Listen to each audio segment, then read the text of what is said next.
아메리카 리스 블로거입니다. 오늘은 자동차가 무엇인지 살펴보도록 하겠습니다.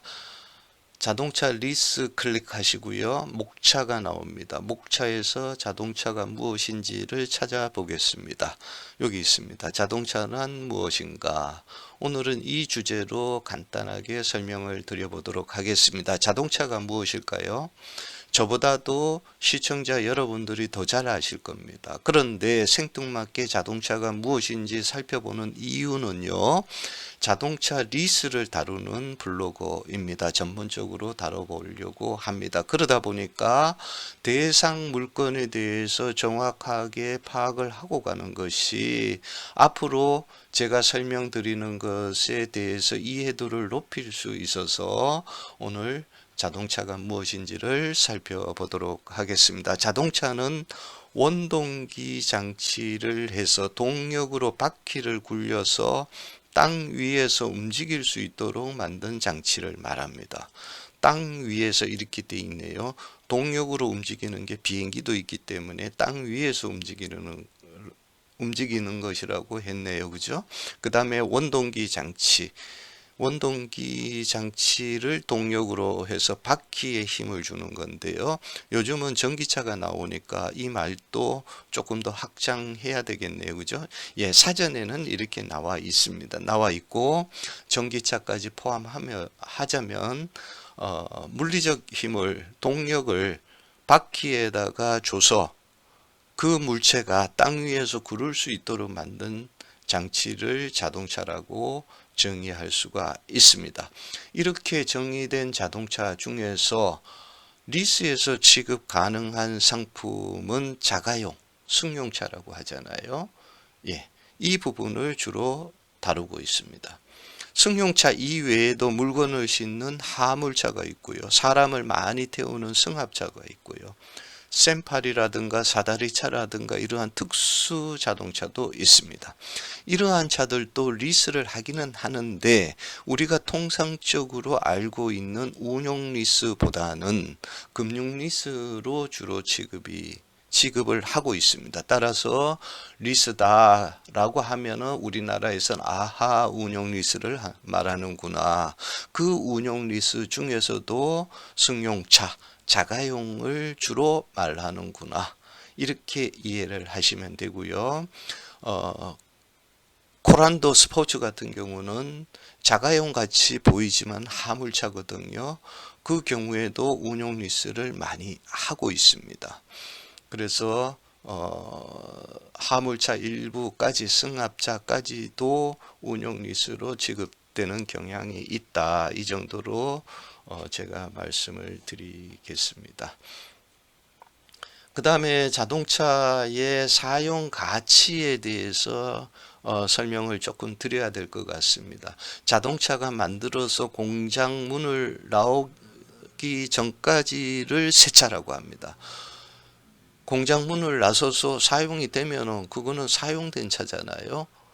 사용된 차라고 하면 되는데 우리는 이 사용된 차를 중고차라고 하잖아요. 그죠? 그래서 뭐 엄격히 말하면 새 차는 없는 거예요. 공장 문을 그냥 혼자서 나오지는 않잖아요. 그죠? 누가 타고 나오잖아요. 그러면 나와서 사용을 했으니까 그건 중고차네요. 그죠? 예. 뭐 살펴보자면 그렇다는 거고요. 뭐 그렇게까지 따질 사람은 없고요. 뭐 1년이 돼도 새 차다. 저희가 이제 리스를 하시면서 중고 자동차를 받아서 이제 대리해서 이렇게 처분을 도와드리다 보면은 5년을 타도 새 차 같다고 해요. 10년을 타도 새 차 같다고 해요. 어저께는 방배동을 다녀왔는데 15년 사용하신 벤츠예요. 아직도 새 차같이 짱짱하다고 이렇게 말씀하십니다. 그래서 새 차의 기준도 소비자가 말씀하시고 싶은 그대로가 기준이 되고요. 정의를 할 수가 없는 것 같아요. 하여튼 그렇다 하더라도 우리는 새 차와 중고차를 정하고 중고차도 몇 가지 이렇게 지점을 나눠서 가격이 어떻게 변동되는지 그 변동 추세 정도는 우리가 이해를 해야 리스를 접근하기가 좋습니다. 리스는 5년 정도 사용하는 상품입니다. 최장 5년이죠. 그러면은 극한적으로 5년이라는 시점을 정해놔 놓고 중고자동차 가치를 살펴보도록 하겠습니다. 얼마일까요? 모르죠, 그죠? 국산차냐 수입차냐에 따라서 5년 후에 중고차 가격이 다를 거고요. 사고가 났느냐 안 났느냐, 주행거리가 많으냐 적으냐, 뭐 여러 가지 컨디션에 따라서 실질적으로 5년 후에 중고자동차 가격은 달라진다는 말이죠. 그 달라진 가격은 그 누구도 미리 예측을 할 수가 없습니다. 예측은 할 수 있지만 정확하게 맞출 수가 없습니다. 그런데 이 중고자동차 가격을 모르면은 리스 상품을 설계를 할 수가 없습니다. 그 이유는 이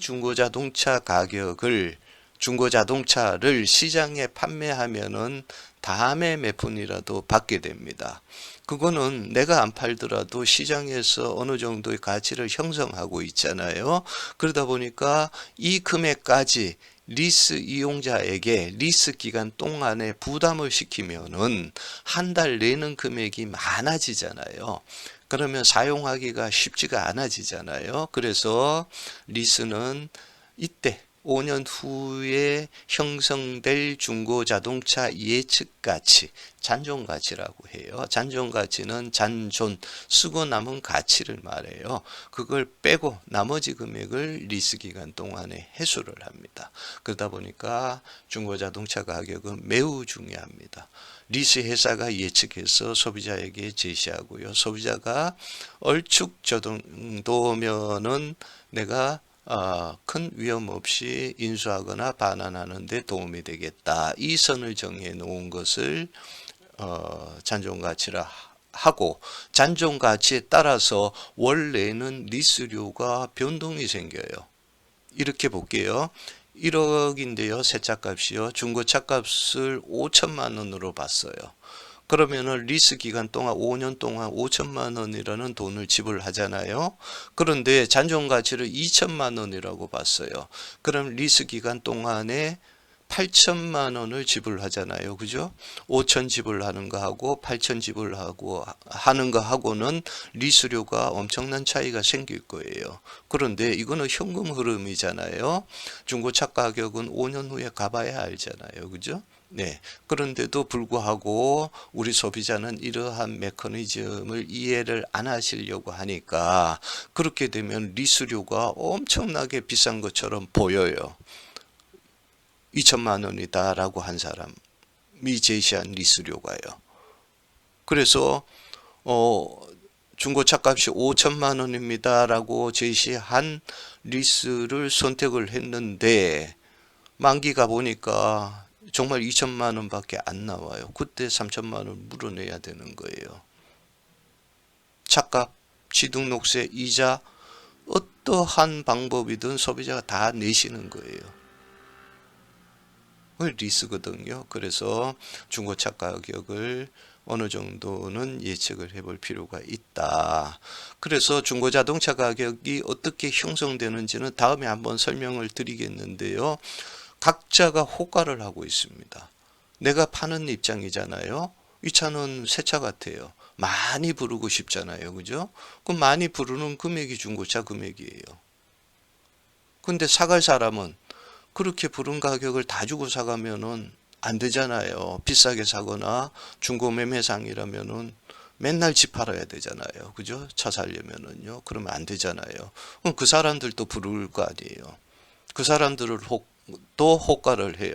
얼마면은 사겠다. 차이가 나요.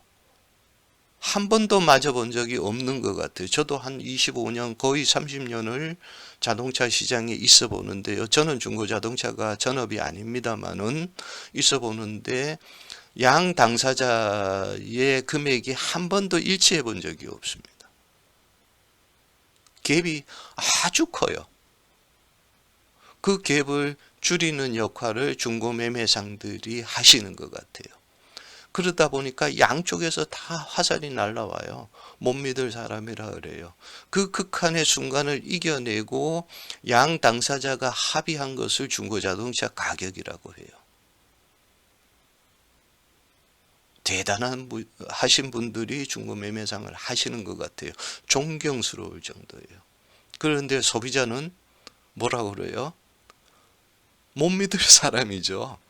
자기 이익에 반하잖아요. 그죠? 못 믿을 사람들.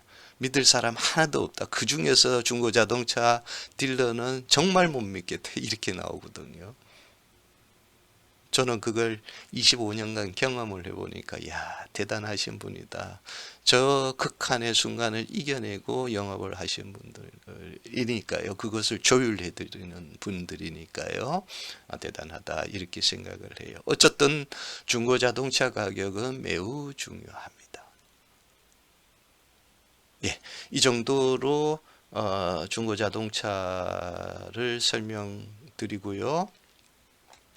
그 다음에 자동차 가격은 전국 어디든 똑같습니다. 원프라이스 정책을 사용을 하고 있습니다.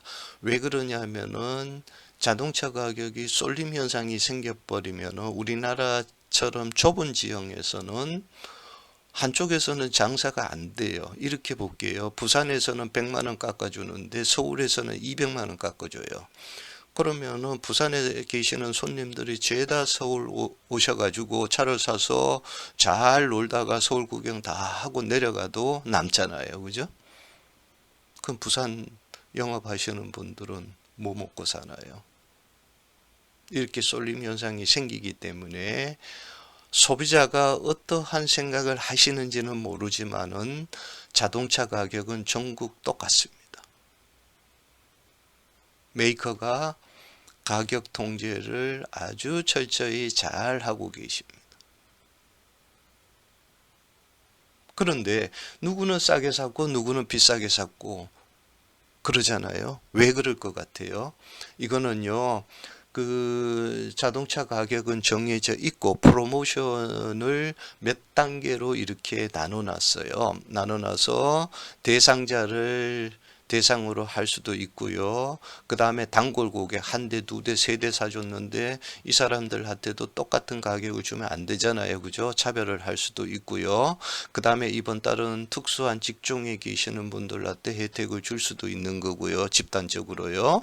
뭐 등등 이렇게 여러 가지 차이를 둔 경우도 있어요. 이런 것들을 프로모션이라고 하는데요. 이 프로모션에 대한 정보가 소비자에 도달하는 시점이 다 달랐기 때문입니다.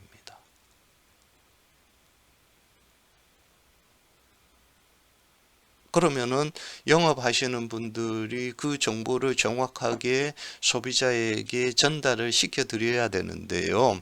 일부는 소비자가 거부해 버리는 경우도 있고요. 미처 딜러 말을 다 안 듣고 아 비싸요 하고 가버리신 분도 계실 거고요. 일부는 이제 영업원이 정보를 공개 안 하는 경우도 있어요. 왜 그러냐면은 원래 이제 이게 상술인데요, 장사인데요. 어떤 업종에 계시든 다 같을 거예요.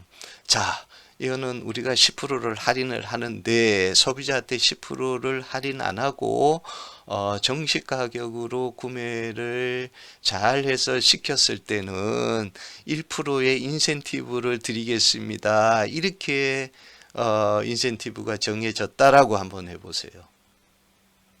딜러는 소비자를 열심히 관찰을 하게 됩니다.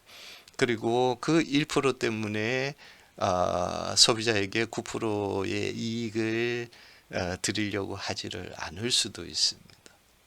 이러한 차이로 인해서 착가격이 전부 다 다르게 보입니다. 그럼 이걸 그럼 누구를 믿고 해야 되느냐? 그거는 간단합니다. 정보가 많은 사람한테 가서 문의하시면 됩니다. 그럼 정보가 누가 많을까요?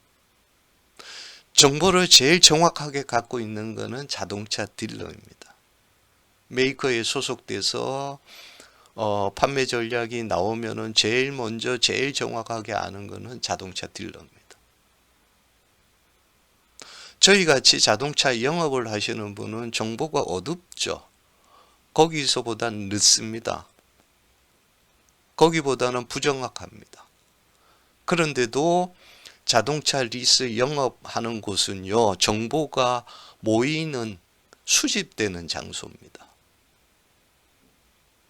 자동차 딜러가 메이커에서 나온 정확한 정보를 듣고 가장 빨리 저희 같은 곳에 전달을 합니다. 왜 그럴 것 같아요? 차 팔려고 하는 겁니다. 이러한 딜러들이 곳곳에서 열심히 하시는 딜러거든요. 정보가 다 취합이 됩니다. 취합이 되다 보니까 나름대로 딜러 하신 분들도 머리를 많이 쓰시잖아요. 그죠? 어디까지 공개할까? 그렇게 차별화해서 저희한테 제공된 정보를 쭉 모아보면은 차이가 이제 저희는 보이잖아요. 그죠? 그래서 지역하고 지역적인 특성, 성실도 여러 가지를 봐서 저희는 이제 추천을, 저 딜러만 괜찮습니다라고 추천을 해드리는 입장에 있거든요. 그러면은 아주 고급 정보를 가지고 구매 활동을 원활하게 하실 수 있다. 이 정도 말씀드리고 앞으로 계속 말씀을 드려야 되니까요. 그때 가서 조금 더 세부적인 얘기를 해보도록 하겠습니다. 자동차에 대한 부분은 이 정도로 말씀드리면 될 것 같습니다. 자동차란 공장문을 나온과 동시에 중고자동차고, 중고자동차의 특정 시점에 중고자동차 가치가 중요한 것은 이 가치를 빼고 남은 가치를 리스 기간 동안 해소하기 때문에 중고자동차 예측 가치도 매우 중요하다. 이 정도로 정리해 드리고요. 자동차는 승용차, 우리가 흔히 자가용이라고 말하는 것, 이것을 주 타겟으로 자동차 리스 서비스를 제공을 한다. 승합차, 화물차도 운용 리스, 금융 리스로 모두 지급은 되지만 특수 자동차까지 포함해서 금융 리스로 지급되는 경향이 많다. 이러한 것은 세무상의 이득이 있기 때문으로 이렇게 정리를 해드리면은 자동차에 대한 부분은 얼추 정리가 될 것 같습니다. 감사합니다.